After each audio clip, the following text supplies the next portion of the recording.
Hai semuanya, nama saya Saumi Novelia dari Prodi Informatika, NIM 21030018.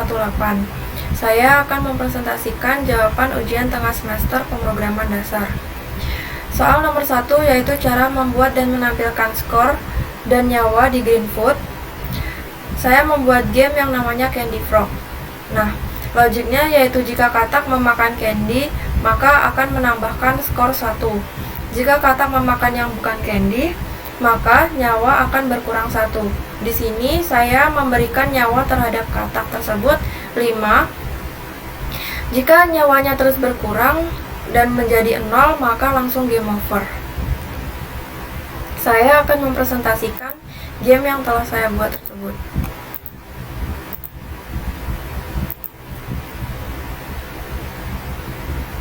Di sini nyawanya berkurang 1 karena memakan yang bukan candy.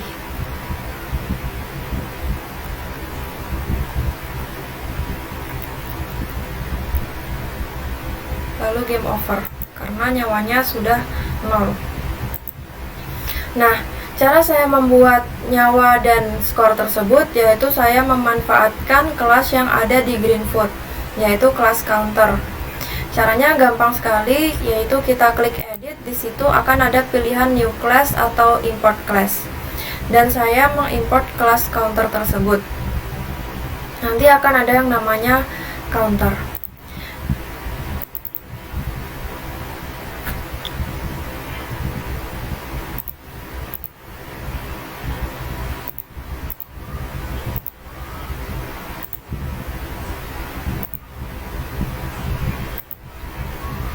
Nah, ini adalah kelas counter. Kelas counter ini fungsinya untuk skor, menambahkan skor.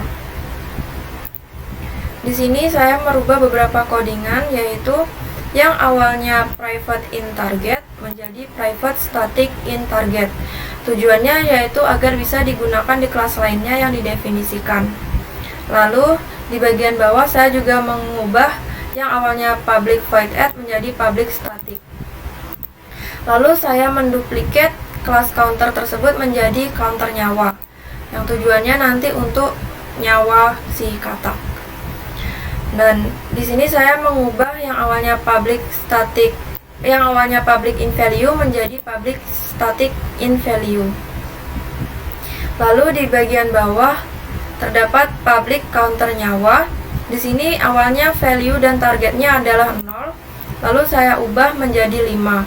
Tujuannya yaitu agar si katak memiliki nyawa 5. Langsung saja kita ke codingan aktor kata atau frog. Di sini terdapat variabel yaitu in count sama dengan 0. Lalu terdapat metode yang namanya dimakan, yang artinya yaitu jika katak memakan candy maka skornya akan bertambah 1. Di sini counter add 1, jadi nanti kelas counternya akan bertambah 1. Lalu get word remove object, artinya candy yang sudah dimakan nantinya akan hilang karena sudah dimakan. Lalu di bagian action terdapat if Greenfoot is key down right, jika klik right atau kanan maka set location get x plus 1 yaitu pindah ke kanan 1. Else if Greenfoot is key down left, jika diklik left atau kiri maka akan pindah ke kiri yaitu set location get x min 1. Lalu terdapat pengkondisian lagi yaitu if is touching no class, artinya yaitu jika menyentuh kelas no tersebut yaitu kelas yang berisikan barang-barang yang tidak boleh dimakan, maka counter nyawa tersebut akan berkurang 1 dan menjalankan metode dimakan. Lalu terdapat kondisi if counter nyawa value sama dengan 0. Jika counter nyawanya value-nya 0, maka Greenfoot akan delay 2 detik dan Greenfoot akan berpindah ke end page yaitu game over, dan get word remove object yaitu kodoknya akan menghilang. Lalu kita pindah ke kelas candy, codingan candy. Di sini saya membuat kelasnya abstrak, yaitu lalu terdapat abstrak void cetak baru, abstrak void maju. Terdapat metode dimakan yang fungsinya sama, yaitu counternya nanti akan bertambah 1 jika katak tersebut memakan candy dan akan mencetak baru candy tersebut. Karena telah dimakan, jadi candy tersebut akan hilang, yaitu remove object. Lalu di bagian action kita panggil metode maju. If get y lebih dari sama dengan 499, jadi candy-nya nanti akan turun 499 candy. Lalu set location-nya yaitu random, jadi bisa acak candy-nya nanti seperti itu. If is touching frog class, maka akan menjalankan dimakan.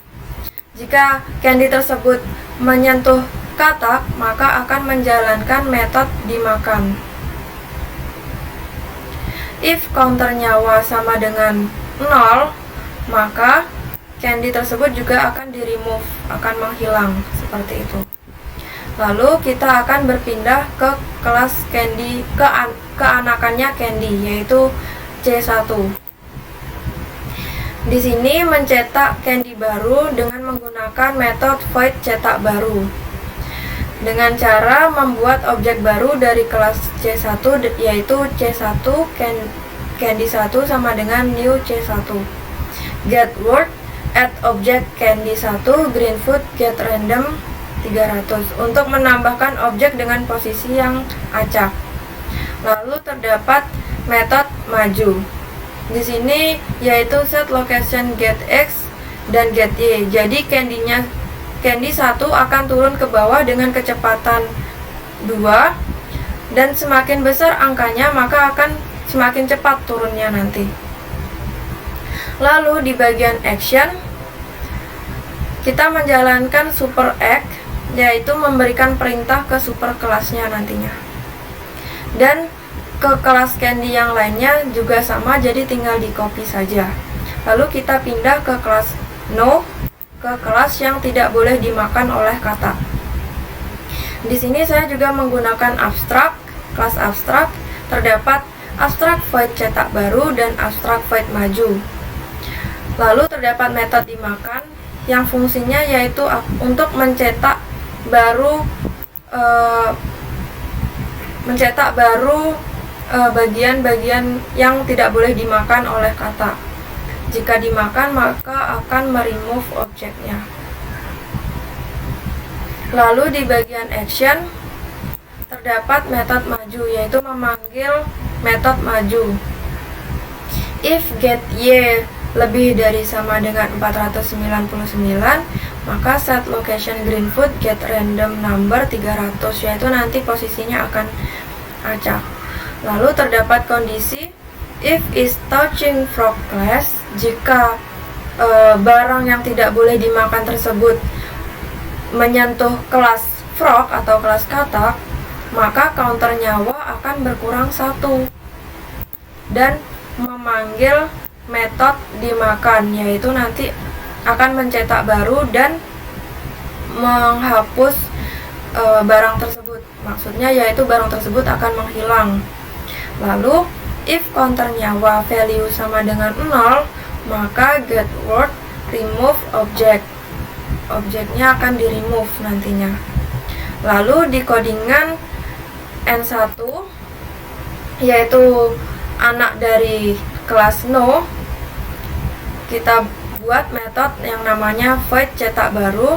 Di sini saya juga membuat objek baru dari kelas N1, sama seperti candy 1, dia akan menempatkan barang-barang tersebut secara random. Dan di sini juga void maju, jadi turunnya nanti dengan kecepatan +2.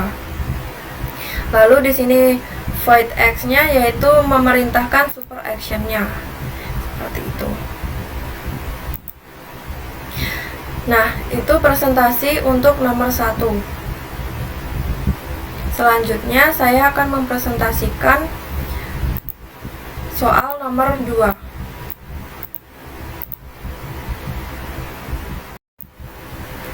Hai semuanya, jadi aku akan menjawab soal nomor 2. Soal nomor 2 adalah buatlah kelas objek untuk menghitung luas segitiga yang data alas dan tingginya dimasukkan dari kelas drivernya. Nah, jadi nanti kita akan memiliki dua kelas, yaitu kelas objek dan juga kelas driver. Kelas objek fungsinya untuk menghitung luas segitiga, sedangkan kelas driver fungsinya untuk menginputkan alas dan tingginya.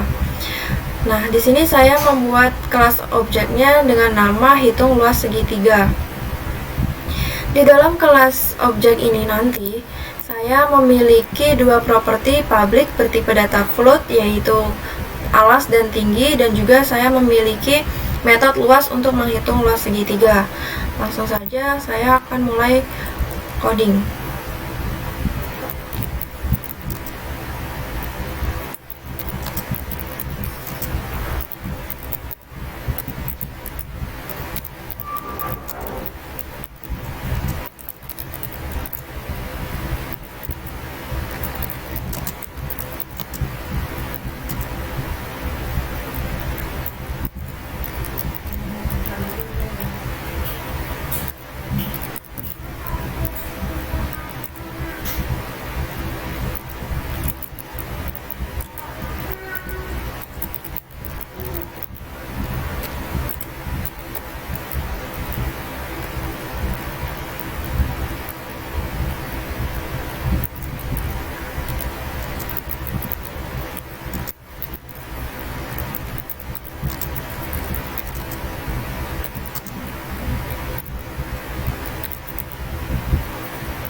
Nah, di sini terdapat variabel alas dan tinggi yang tipe datanya float.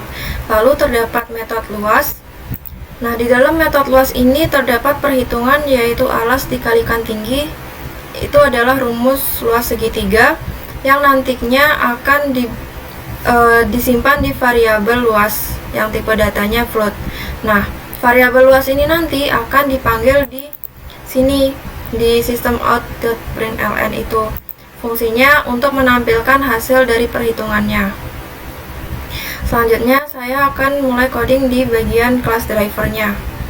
Di dalam kelas driver ini nantinya kita akan menginputkan alas dan tinggi. Jadi saya menggunakan kelas import dari Java, yaitu kelas scanner. Kita panggil kelas scannernya.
Nah, di sini saya akan menjelaskan tentang class driver-nya. Nah, di dalam class driver saya memanggil scanner agar bisa untuk menginputkan, lalu saya menginstansiasi kelas hitung hitung luas maksudnya. Lalu di sini saya menerima inputan alas yang akan disimpan di properti alas pada kelas hitung luas. Jadi nanti inputannya akan disimpan di alas, lalu akan diproses di hitung luas segitiga. Begitupun dengan tinggi. Lalu kita memanggil metode luas yang ada di kelas hitung luas tadi yang sudah diinstansiasi. Lalu kita akan coba untuk run.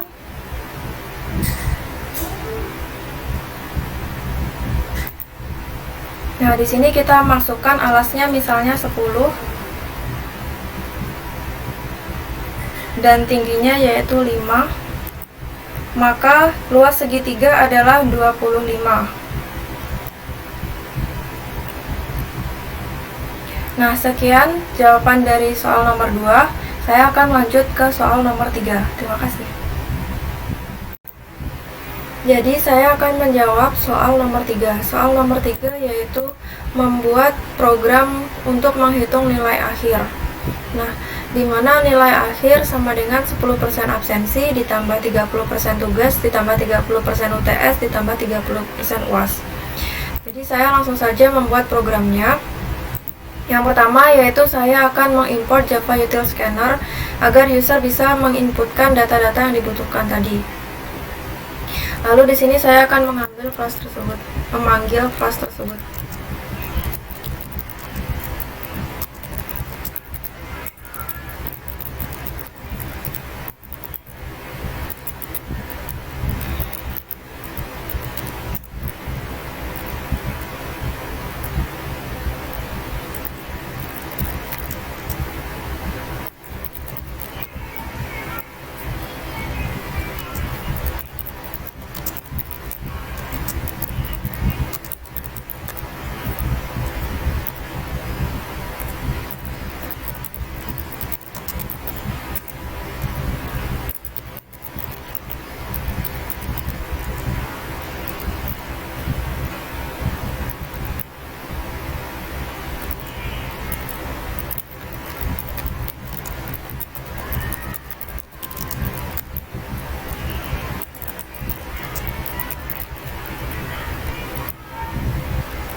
Nah, di sini saya akan menjelaskan tentang codingan saya. Yang pertama yaitu saya mendeklarasikan variabel absensi, tugas, UTS, UAS, nilai dengan tipe data float. Lalu, ketika user menginputkan nilai absensi, maka nilai tersebut akan diproses dengan dikalikan 0,1 dan disimpan di variabel absensi yang tipe datanya float. Di sini saya juga menggunakan float typecasting untuk mencegah perilaku default Java yang mendefinisikan angka desimal ke dalam double. Jadi, typecasting itu merupakan cara konversi sebuah expression dengan tipe data yang didefinisikan ke dalam tipe data yang lainnya. Seperti itu. Lalu selanjutnya, di sini setelah kita menginputkan semua nilainya, seperti nilai tugas, UTS, UAS, lalu kita jumlahkan dan disimpan di variabel nilai. Lalu nanti akan dipanggil di sini systemoutprint.ln untuk menampilkan total dari absensi, tugas, UTS, dan UAS tersebut. Lalu kita coba untuk misalnya nilai absensinya yaitu 90, lalu nilai tugasnya 95, dan nilai UTS-nya 80, nilai UAS-nya adalah 95, maka nilai akhirnya adalah 90. Nah, sekian dari jawaban saya. Terima kasih. Di sini saya akan menjawab soal nomor 4. Soal nomor 4 adalah buatlah program untuk menampilkan alamat email yang memanfaatkan inputan username dengan domain email dibuat otomatis menggunakan @itda.ac.id. Jadi saya langsung membuat programnya saja. Nah, seperti biasanya saya akan menggunakan import java.util.scanner untuk menginputkan username-nya. Lalu saya akan memanggil.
Nah, di sini saya akan menjelaskan codingan saya. Yang pertama-tama yaitu pastinya ada variabel username dan domain. Tapi domain ini sudah berisikan value yaitu @itda.ac.id yang tipe datanya yaitu string. Lalu kita buat masukkan username. Di sini user akan memasukkan username yang mereka inginkan.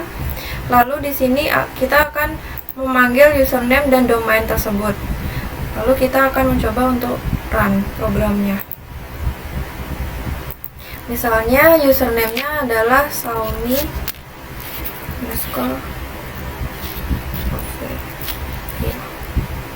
maka emailnya yaitu xiaomi_novelia@itda.ac.id. Sekian dari saya, terima kasih. Mohon maaf jika ada salah kata. Makasih.